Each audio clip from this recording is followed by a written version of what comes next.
आज का डिक्टेशन 100 शब्द प्रति मिनट स्टार्ट होगा 5 सेकंड बाद। स्टार्ट।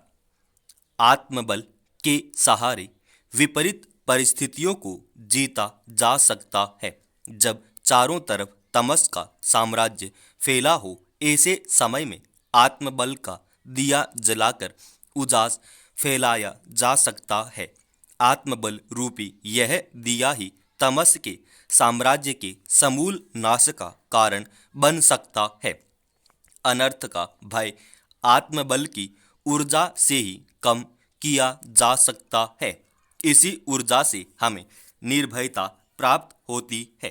कोरोना काल में जब हम दुख और संताप से भरे हुए हैं, चारों ओर अनिश्चितता और शंकाओं के बादल घुमड़ रहे हैं, मन द्रवित और व्यथित हो रहा है। राष्ट्र और देशवासियों का यह दुख देखा नहीं जा रहा। ऐसे समय में आत्मबल के जागरण का कार्य ही सकारात्मकता प्रदान करता है।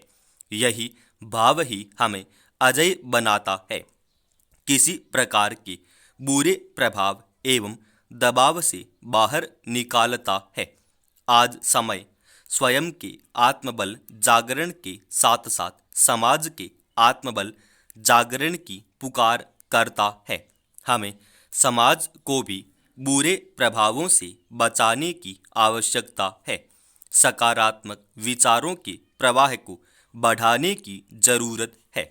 लोगों को नकारात्मक विचारों के अनावश्यक भय से बचाने का प्रयास हम सभी को करना ही चाहिए, जिससे देश वर्तमान परिस्थितियों से आसानी से लड़ सके और जीत सके।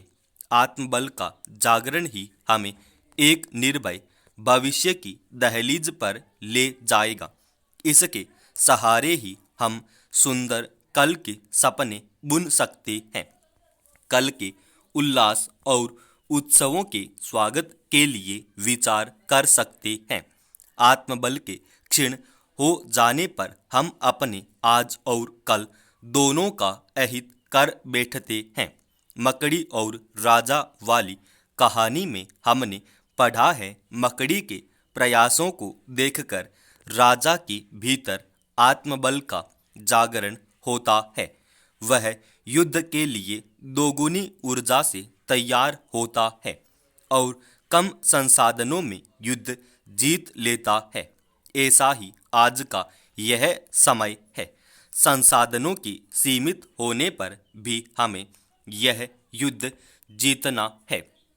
24 अक्टूबर 1945 को संयुक्त राष्ट्र अधिकार पत्र पर 50 देशों के हस्ताक्षर होने के साथ ही संयुक्त राष्ट्र की स्थापना हुई थी, जो एक ऐसा अंतरराष्ट्रीय संगठन है जो अपनी स्थापना के बाद से ही विश्व शांति के साथ साथ मानवाधिकार, अंतरराष्ट्रीय सुरक्षा, आर्थिक विकास, सामाजिक प्रगति तथा अंतरराष्ट्रीय कानूनों को सुविधाजनक बनाने के लिए कार्यरत है।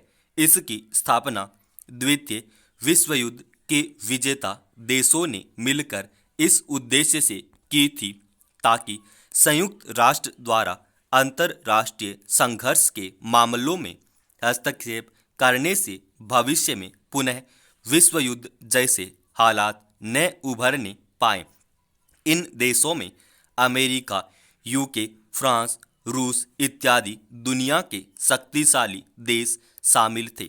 संयुक्त राष्ट्र के संस्थापकों को उम्मीद थी कि वे इसके जरिए युद्ध को सदा के लिए रोक पाएंगे, किंतु 1945 से 1991 के शीत युद्ध के समय विश्व के विरोधी भागों में विभाजित होने के कारण शांति रक्षा संघ को बनाए रखना बहुत कठिन हो गया था। 29 मई 1948 को संयुक्त राष्ट्र द्वारा पहला संयुक्त राष्ट्र शांति मिशन स्थापित किया गया था। उस समय इजराइल तथा अरब देशों के बीच फैली अशांति को दूर करने के लिए वहां यूएन द्वारा शांति रक्षक सैनिकों की तैनाती की गई थी। संयुक्त राष्ट्र द्वारा अफ्रीका, अमेरिका, एशिया, यूरोप तथा मध्य पूर्व में 71 शांति अभियानों की स्थापना की गई।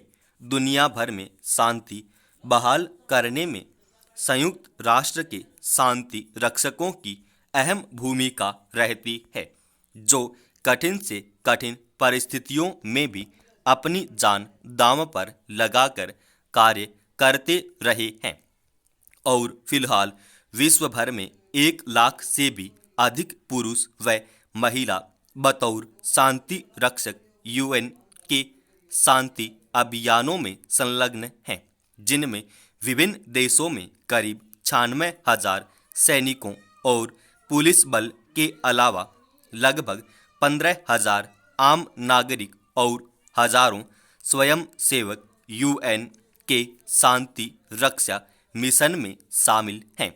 संयुक्त राष्ट्र के शांति मिशन में सबसे ज़्यादा संख्या इथोपिया और बांग्लादेश के शांति रक्षकों की है और इन दोनों देशों के बाद इसमें सर्वाधिक योगदान देने वाले देशों में भारत है।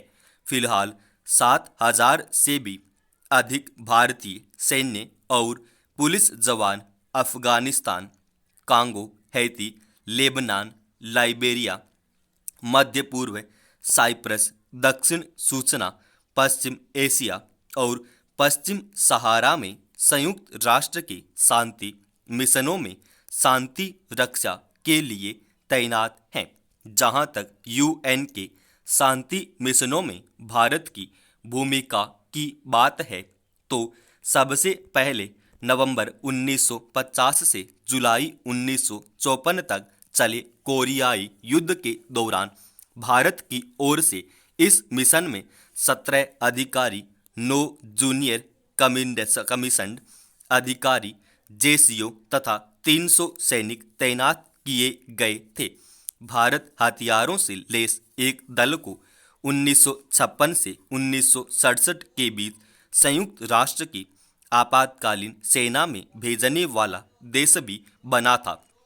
उस अवधि के दौरान भारत की ओर से 393 अधिकारी, 470 जेसीओ तथा 12,383 जवान संयुक्त राष्ट्र के मिशन में शामिल हुए थे।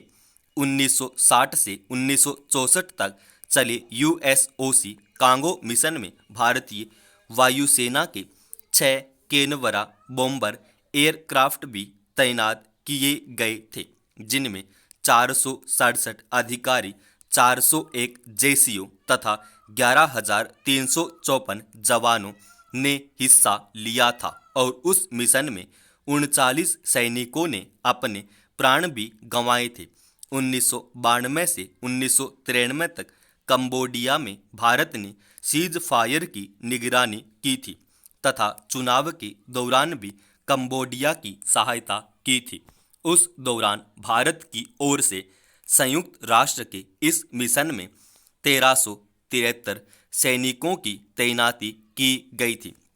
संयुक्त राष्ट्र महासभा द्वारा वर्ष 2002 में प्रस्ताव संख्या AES 57-129 के जरिए आम नागरिकों की सुरक्षा के लिए पहली बार शांति रक्षा मिशन को अधिकार दिए गए और 29 मई को शांति रक्षक दिवस के रूप में नामित किया गया। तभी से प्रतिवर्ष इसी दिन को संयुक्त राष्ट्र शांति रक्षक दिवस के रूप में मनाया जा रहा है। संयुक्त राष्ट्र की अपनी कोई स्वतंत्र सेना नहीं होती और शांति रक्षा का प्रत्येक कार्य सुरक्षा परिषद द्वारा अनुमोदित होता है। यूएन के शांति रक्षा कार्यों में भाग लेना वैकल्पिक होता है और कनाडा तथा पुर्तगाल ही विश्व में अब तक सिर्फ 2 ऐसे देश हैं जिन्होंने प्रत्येक शांति रक्षा अभियान में हिस्सा लिया है। शांति रक्षक दल संयुक्त राष्ट्र को उसके सदस्य देशों द्वारा प्रदान किए जाते हैं। जो प्रायः ऐसे क्षेत्रों में भेजे जाते हैं। समाप्त।